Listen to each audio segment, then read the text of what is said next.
Cela fait longtemps que nous n'avons pas fait cuire d'œufs à carambolage. Nous y remédions aujourd'hui grâce à un objet allemand extraordinaire que Jeannette Conrad nous présente maintenant. Voici notre amie allemande dans sa cuisine allemande. Comme chaque matin, elle n'imagine pas commencer sa journée sans son œuf traditionnel au petit déjeuner. Le jaune doit être coulant et le blanc, lui, solide. Notre amie ne transige pas sur ce point. Aujourd'hui, notre Allemande a de la visite. Elle a convié 2 amis pour le petit déjeuner. À la question cruciale concernant la cuisson de l'œuf, à la coque, mollet ou dur, nos 2 invités donnent une réponse différente. Son ami, un Français d'ailleurs, aime son œuf à la coque, c'est-à-dire que le jaune doit être liquide à souhait et le blanc baveux, ferme uniquement sur l'extérieur. Son ami préfère son œuf dur. Et l'œuf de notre hôte doit être mollet, souvenez-vous. Ouh là là, comment notre amie va-t-elle résoudre ce terrible dilemme? Pas le choix. Elle va devoir noter les différents temps de cuisson, lancer un chronomètre et rester devant la casserole afin de déterminer précisément la fin de la cuisson pour chaque œuf. Une tâche très complexe. Mais étonnamment, notre amie paraît pour le moins décontractée.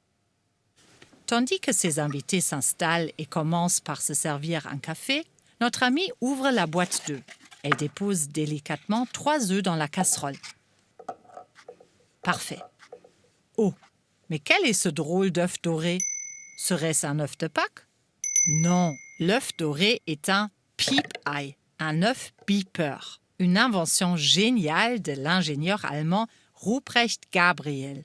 Pardon, Docteur Ruprecht Gabriel. Voici comment fonctionne l'œuf beeper. Peu importe que l'eau soit chaude ou froide, l'essentiel est que les œufs aient la même température que lui. C'est pourquoi il vaut mieux conserver cet œuf insolite en compagnie des œufs normaux. Maintenant, notre ami allume la plaque. Il n'y a plus qu'à attendre et écouter.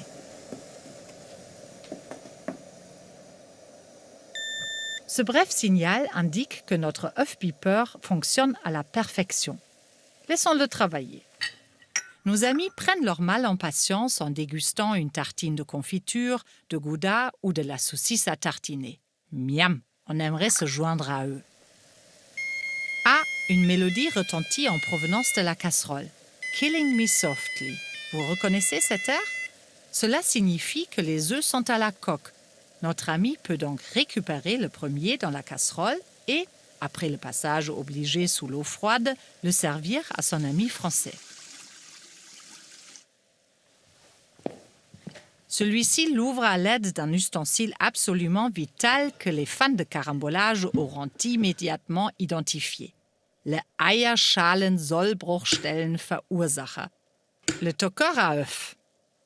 Voyez plutôt. Le jaune est parfaitement liquide et le blanc juste à point. Notre Français, ravi, trempe aussitôt ses mouillettes préparées avec minutie dans son œuf. Miam! Une nouvelle mélodie provient de la casserole. L'œuf beeper joue « Ich wollte, ich wär ein Huhn » « Je voudrais être une poule ». Notre amie repêche vite un œuf dans la casserole. Curieuse, elle ouvre son œuf et... Ouf! Tout va bien. Le jaune est bien épais, le blanc d'une fermeté parfaite. Enchantée, notre amie déguste son œuf et savoure son petit déjeuner. Notre autre invité a comblé l'attente avec une tartine de confiture et un petit pain recouvert de saucisse à tartiner. Elle a l'habitude, son œuf dur est toujours le plus long à cuire. C'est alors qu'un nouvel air se fait entendre dans la casserole. Une marche de triomphe.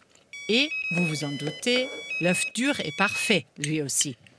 Regardez donc ce beau jaune pâle, c'est tout simplement phénoménal. Notre amie allemande et ses invités sont aux anges. Le petit déjeuner est une réussite totale. Et ce, grâce à l'œuf beeper. Voici encore un objet qui prouve le génie inégalé des Allemands en matière de cuisson d'œufs. Adieu les interminables discussions autour de la cuisson des œufs. Adieu les mauvaises surprises, mais aussi adieu à l'improvisation et à la créativité. Et c'en est presque dommage.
Notre journaliste allemand Hajo Kruse aime s'amuser des mœurs françaises. Aujourd'hui, il explique à ses concitoyens en quoi consiste le rite très français de la rentrée. Nous sommes au mois de septembre. Et en France, le mois de septembre, c'est le mois de la rentrée. Ah, la rentrée! Comment décrire à mes compatriotes la frénésie qui s'empare de toute la France? La rentrée en allemand, c'est die Rückkehr ou die Heimkehr. Les Français rentrent donc. Et ils rentrent tous ensemble. Car en France, l'été, il n'y a pas d'étalement des vacances. Les écoles sont toutes fermées pendant 2 mois complets, juillet et août. Ça s'appelle d'ailleurs les grandes vacances. Les Français adorent passer tous ensemble leurs vacances sur des plages bondées, dans des campings surchargés ou sur des chemins de grande randonnée qui ressemblent parfois à des autoroutes. Pendant ce temps, Paris, la capitale, est abandonnée aux touristes étrangers. La France des villes, notamment dans la moitié nord du pays, affiche fermée. Avez-vous déjà essayé d'acheter une baguette au mois d'août, de trouver un plombier ou de joindre votre inspecteur des impôts? Si vous avez de la chance, vous tomberez sur un répondeur qui conseille gentiment de rappeler en septembre. En France, beaucoup d'administrations et d'entreprises ferment tout simplement au mois d'août. Mais le 31 août, c'est fini. Il faut rentrer. Premier rituel de la rentrée, les énormes embouteillages sur les routes du retour. Ce sont des embouteillages de la rentrée. Les enfants se préparent à retourner à l'école. C'est la rentrée des classes. Naturellement, ils doivent renouveler leurs cartables, leurs trousses et leurs garde-robes. Ce sont les incontournables courses de la rentrée pour lesquelles les commerçants proposent toutes sortes de promotions de rentrée. Mais il n'y a pas que les écoliers qui rentrent. Le gouvernement fait aussi sa rentrée. Les politiciens font leur rentrée politique. Les syndicats promettent une rentrée sociale assez chaude. Les chaînes de télévision arrêtent leur rediffusion de l'été pour présenter leur programme de rentrée. Les magazines de mode présentent les tendances de la rentrée. Et les maisons d'édition sortent les romans de la rentrée littéraire. Les Français ont ainsi 2 années parallèles avec 2 calendriers. Une source de confusion certaine. Ainsi, quand un Français vous dit « Ah, ça sera pour la rentrée », n'allez pas croire qu'il pense à la nouvelle année, au 1er janvier. Non, il parle de cette autre année, de cet autre calendrier purement hexagonal qui démarre le 1er septembre. Et voici la devinette. Le plan qui va suivre dure 30 secondes. Où a-t-il été tourné? En France ou en Allemagne? Et où se cache l'indice? Parce qu'il y en a un. Regardez bien.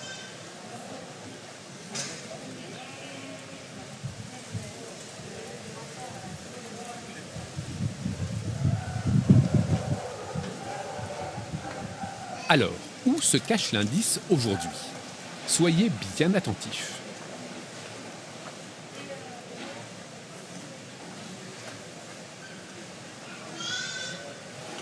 Vous avez la réponse et l'indice? Allez vite sur le site internet de l'émission www.arte.tv/carambolage. 10 gagnants seront tirés au sort et recevront une petite récompense. Et voici maintenant la réponse à la devinette de la semaine dernière. Il fallait repérer les 4 lettres DLRG. La DLRG est une organisation allemande de sauvetage aquatique. Il s'agit d'ailleurs de la plus grande organisation de volontariat du monde dans ce domaine. Nous étions en Allemagne.